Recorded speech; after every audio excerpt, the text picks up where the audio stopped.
Okay, before we start, may I ask Frances to check the attendance for hydrogen, and then Rosemary for helium, and then who was the last one who checked the attendance for beryllium?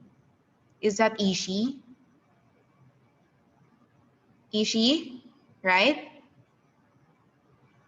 Ikaw ba yung nag-check last time? Sabrina? Ma'am, di ko na po maalala. Sige, matagal na kasi yun. Sige, but you check the attendance for beryllium today. Then you will send the names of those students who were able to attend our class today in via private message, either in Schoology or in Messenger. Ayan. So, hello, good morning. This is the start of fourth quarter. Last quarter for, as 7th grade or 7th grader. Yan, di ba? Natapos ang taon, malapit na kayong mag-grade 8 naman. Although there are really a lot of hardship, a lot of things na na-experience nyo this year. Pero tingnan nyo, isang buwan na lang. Tapos na ang grade 7 journey ninyo. Grade 8 na kayo next school year. So for today, we are just going to just practice the sounds that you have been acquainted yesterday. What are those two sounds na pinanood nyo yesterday? What are the two sounds that you have focused practicing yesterday? Based on the materials that you have opened yesterday in speech. What are those? Anyone?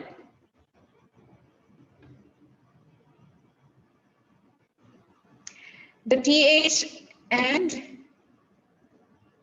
ayan, may sabi ni Josh, it's TH and D. D sound and D, but that is a letter. I want to hear the sound. What are the two sounds that you focused on practicing yesterday? Because TH have two sounds. May dalawang sound ang TH. So what I want to know right now is how to produce the sound. Sige. Open your mic if you want to answer. Yes, Jaira. Oh, sorry, Dylan. Sige, we are going to go back to you. Yes, Jaira. The D sound and the D sound. The sound. Sige. Dylan, can you repeat it? Yung and ano ba? And Okay, so there are four sounds actually that you have watched yesterday. The and the t. The T, the sound of T, the sound of D, the two sound of TH. Pero today we're just going to focus on two sounds. Okay, let me share my screen with you. Where are you? Ayan. Can you see my screen? Hello? Are you there? Loading po sa akin, ma'am. Loading pa rin until now? How about to now? Yan. Okay na po. Okay na po. Okay na po. Okay. How about, ayan, how about my sound, my audio? Can you hear it clearly? yes po. Okay, thank you very much. Ay, antok na antok si Lincoln, no? Sige, sit properly, upong pang matalino. Upong pang maganda at gwapo. Ayan. Wow. Ayan, very good yung iba. Matalinong tingnan. Yeah, so today we're just going to practice the and the sound, this symbol. Ayan. Sige. How do we produce these two sounds? Let's first start with the letter D. Ayan. How do we produce the D sound? Sige, you're going to follow the instruction, okay? Number 1, press the tip of the tongue slightly against the alveolar ridge, blocking the stream of air. Ano daw? Okay. Press the tip. Where is the tip of your tongue? Show your tongue, everyone. This is a tip. Yung dulo ng dila. You are going to press it on your alveolar ridge. Where is your alveolar ridge? Ang alveolar ridge ay nandun at the back of your upper teeth. Upper teeth. Yung nasa likod, yung pa, ganun-ganun, yung baku-bako. That is your alveolar ridge. Now, your tip of your tongue, press it at the top or on your alveolar ridge. Sige na.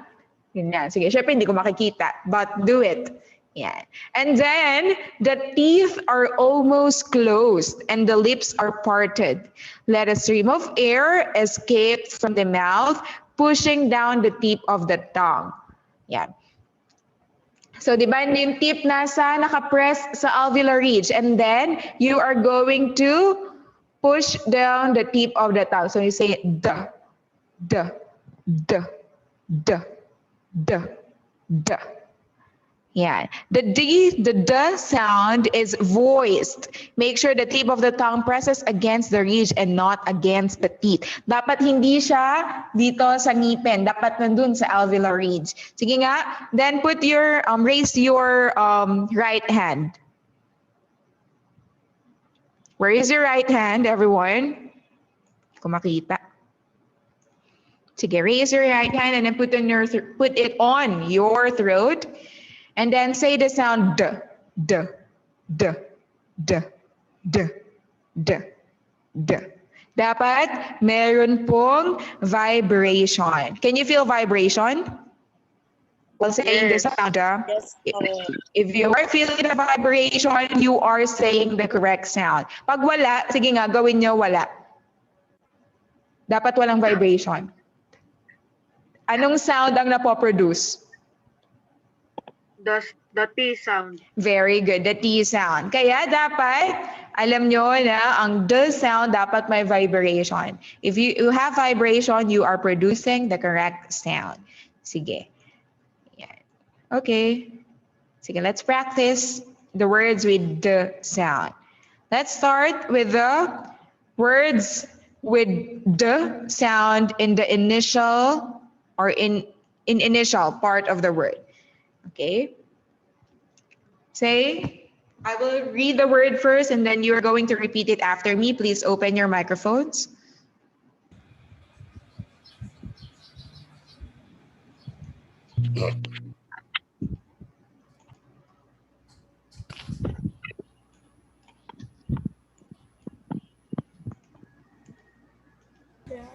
Okay, sige, let's start. Dapple. Dapple. Dapple. Apple. Next word. Wait, I heard someone say apple. Say dapple. Dapple. Apple. Apple. Dapple. Apple.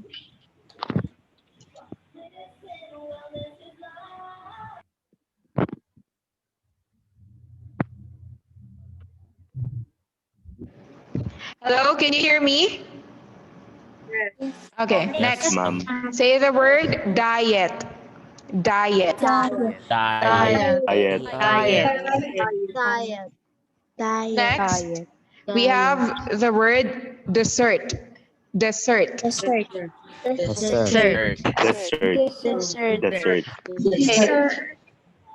I hear someone saying dessert. Pag isang S lang, you say it as dessert. Pag isang S lang, ibig sabihin siya yung desierto, desert. Pero pag if it is double S, yan, like this one, this is dessert, which is the sweet foods or foods that you eat after your meal. Dessert. Okay, say it again, dessert. Dessert. Dessert. Very good. Ayan. Yeah. Next word, we have the dough. Dough. Dough. Next, we have the word depth. Depth.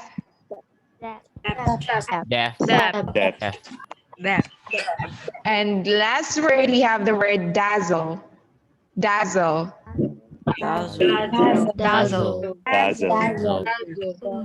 Okay. Dazzle. Gusto ko Okay. lang ito ganon ba? Next, we have the words with the D sound in or in the middle. We have the word faded. Faded.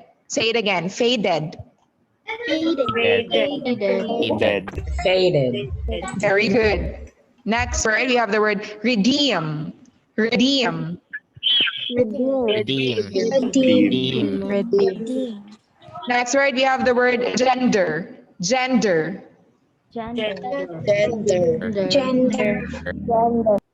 Okay. Next, we have the word paddle. Paddle.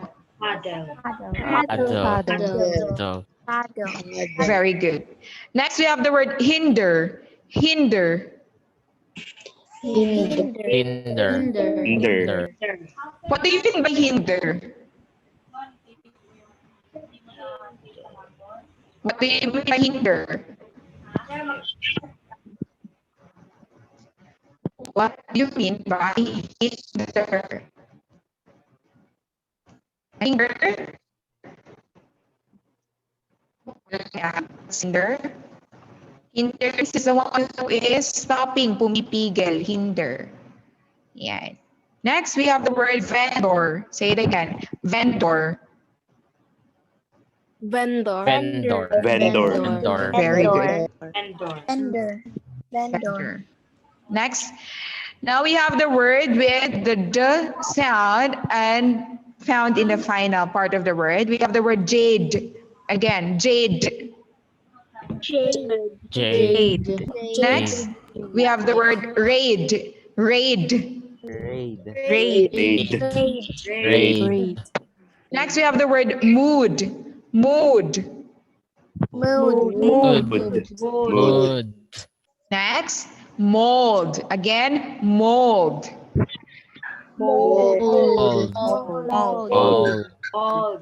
Next, we have the word bud. Again, bud. Bud.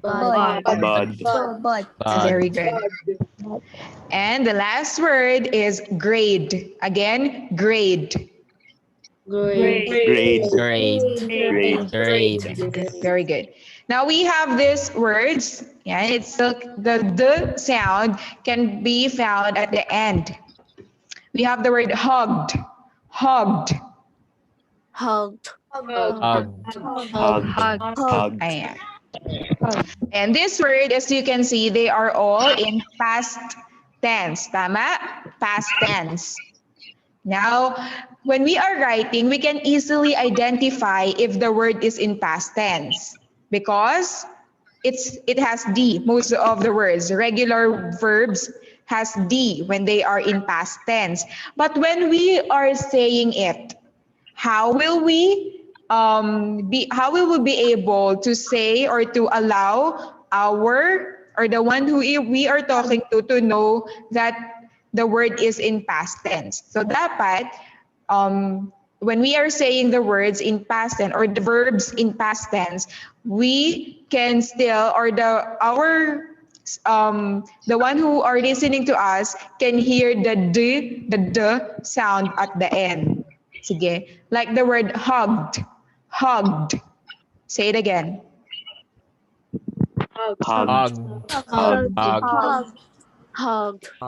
Next, we have the word slimmed. Slimmed.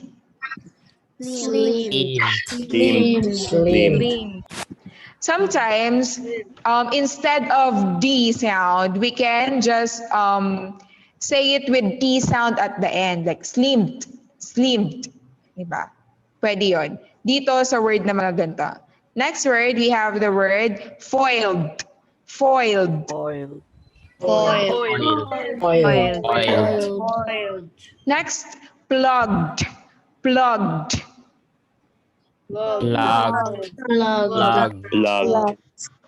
Next, we have the word deemed. Deemed. Sige, you. Next, we have the word soiled. Soiled. Okay. Next, we have the word bragged. Bragged. Brag. Brag. Brag. Brag. Next, we have the word trimmed. Trimmed. Dream. Dream. Very good. Next, and the last word, we have the word spoiled. Spoiled. Spoiled. Spoiled. Spoiled. Ayan. Sige.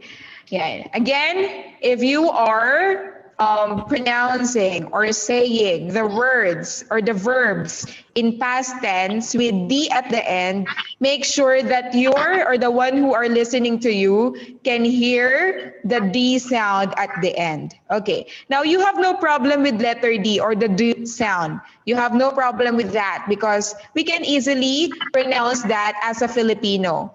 But what we are struggling with is the sound TH, the TH sound, the voiced TH sound. Now, how do we produce that sound ba? Paano ba pinoproduce ang sound na voiced TH? Sige. This is how we produce the voiced TH sound. Again, follow the instruction, okay? First, press the tip of the... Wait. Lang? Yes. Wait lang. Why are you saying yes? I'm not asking anything yet. Okay. First, press the tip of the tongue against the upper front teeth. So again, tip of the tongue, this one, should be pressed on your upper teeth. Nasa taas ng ngipin. Like that. The lips are not parted widely as air leaves them out. Ayan. To differentiate the, anong sound to? Anong sound tong bilog? Voiceless TH. Very good. Very good. That is a ganyan, walang vibration. This is the voiced TH. Yan. Anong pinagkaiba nila? When we produce the voiceless TH, nasa gitna ng ngipin.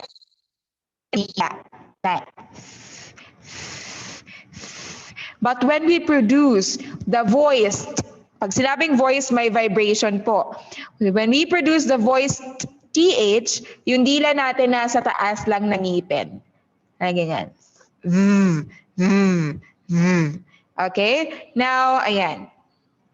Sige nga, let's try to produce the voiced TH sound. Put the tip of your tongue against your upper teeth. Ganyan.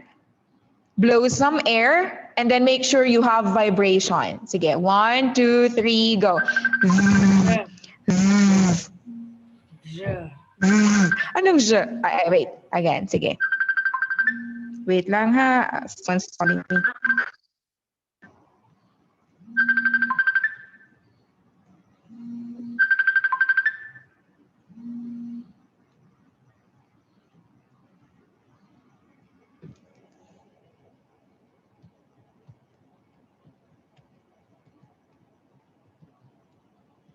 Hello, can you hear me?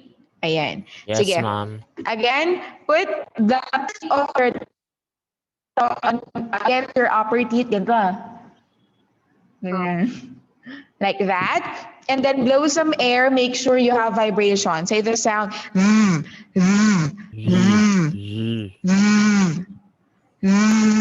Ganyan.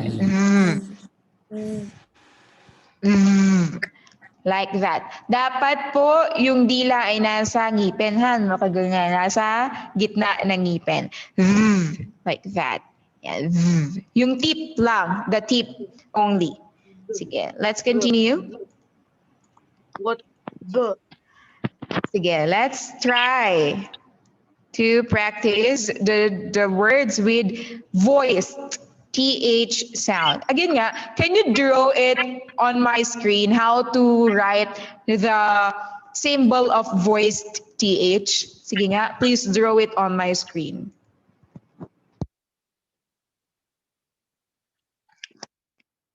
Why?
Hello?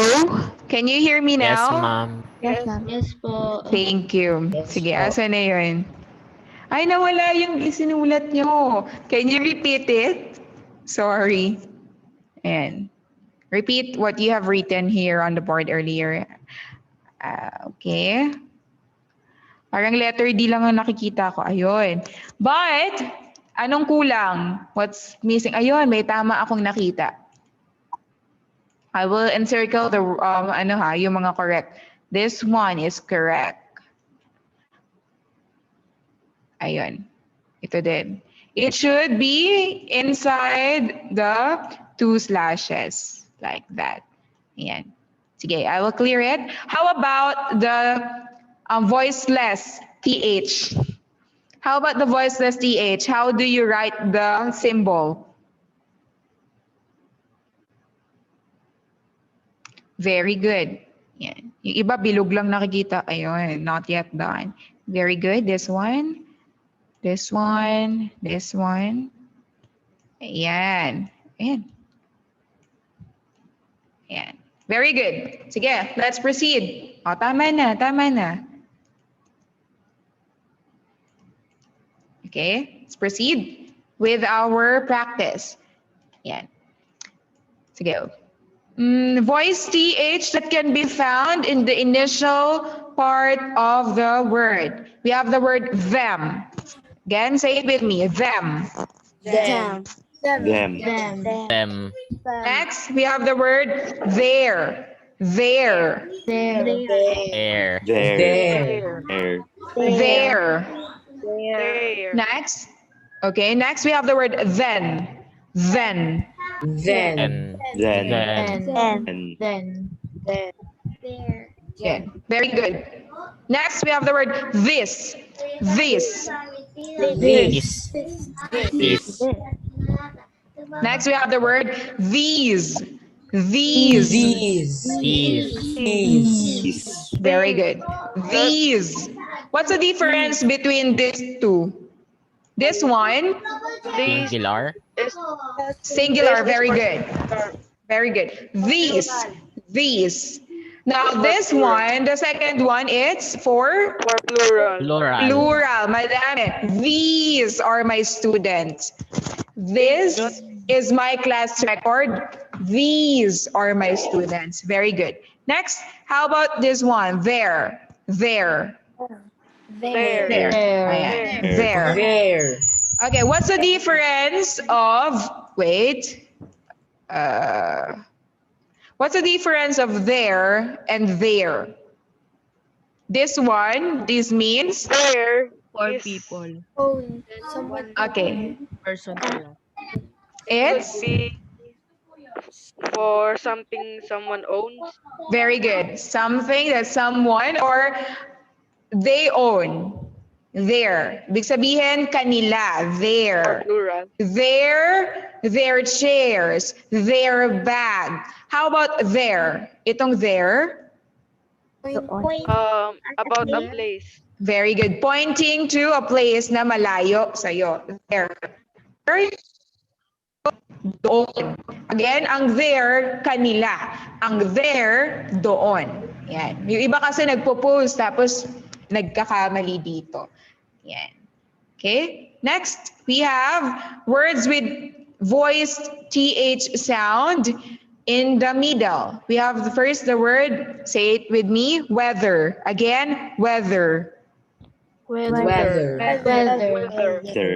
Weather. You're doing great, students. Next, we have the word gather. Again, gather. Gather. Gather. Gather. Very good. Very good. Very good yung nag-open ng mic ha. I can hear that you can really say the word properly or say the sound properly.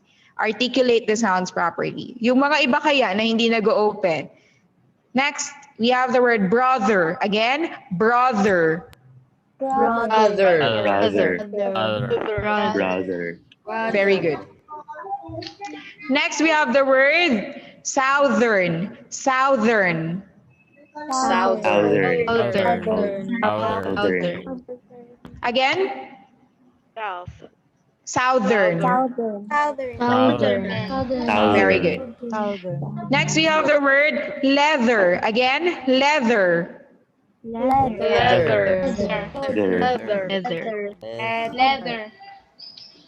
May naririnig akong sabi lang leather. Ano yun? Yung namumuno, leather? Leather. Again, leather.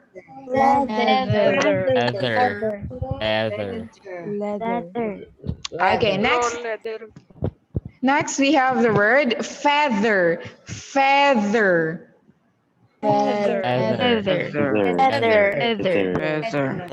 Very good. Next, we have the words with the voice TH sound in the final part of the word. We have the word breathe. Again, breathe. Breathe.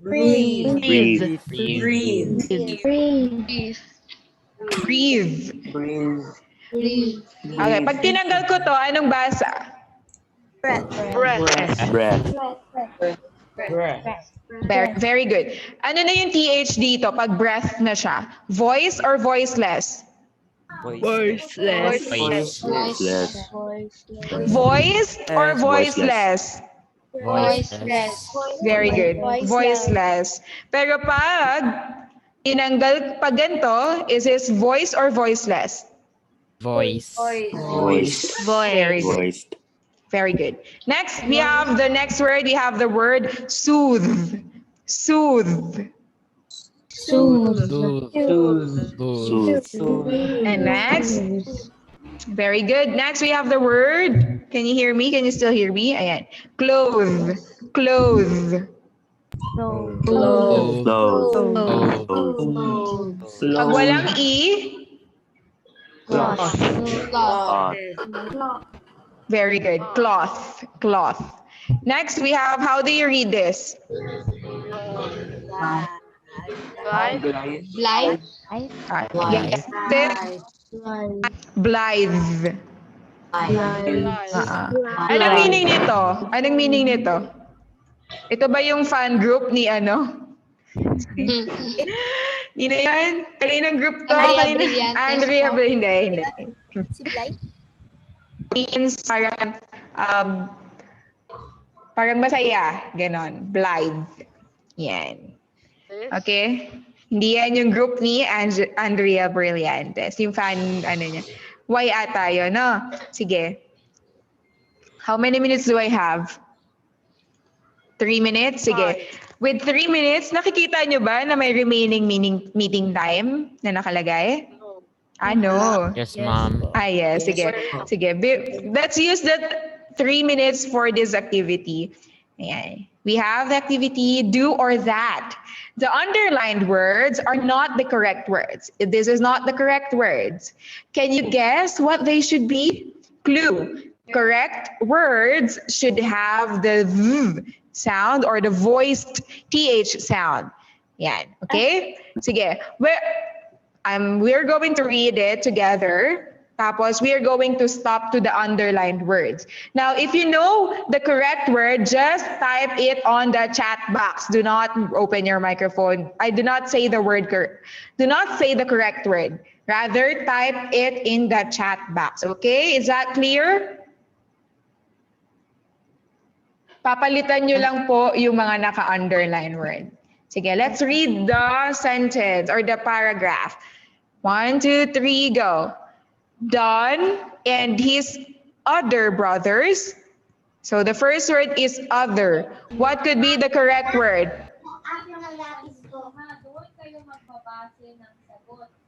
There. Very good. Sige nga, please say the correct word properly. Kasalme. I will just call someone. Kasalme. Alina Joy. Kasalme. How do you how do you pronounce the correct? Kasalme, are you there? Wala atang microphone. Sige, Eska. Sira. Sige. Okay lang, Alina. Eska. What is the correct word, Eska? Other. Very good. Again, one more time. Other. Very good, Eska. Next, ayan, Dan and his other brothers got their side. That's the correct answer. Got their sides. Ano kaya ang tamang sagot, ma'am? Sides? Sided? Dapat may TH. It should have TH. Sight? Dapat voiced. TH.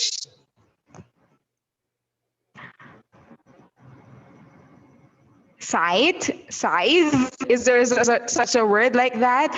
Scythe. This one almost may kulang lang na letter. And 2 letters. Ayun, tama si Paris, may kulang lang na letter na isa.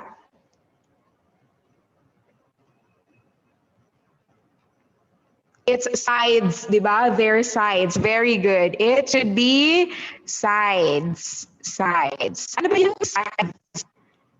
Wait, before we proceed, again. Paris, how do you read this word? Paris. Gilo.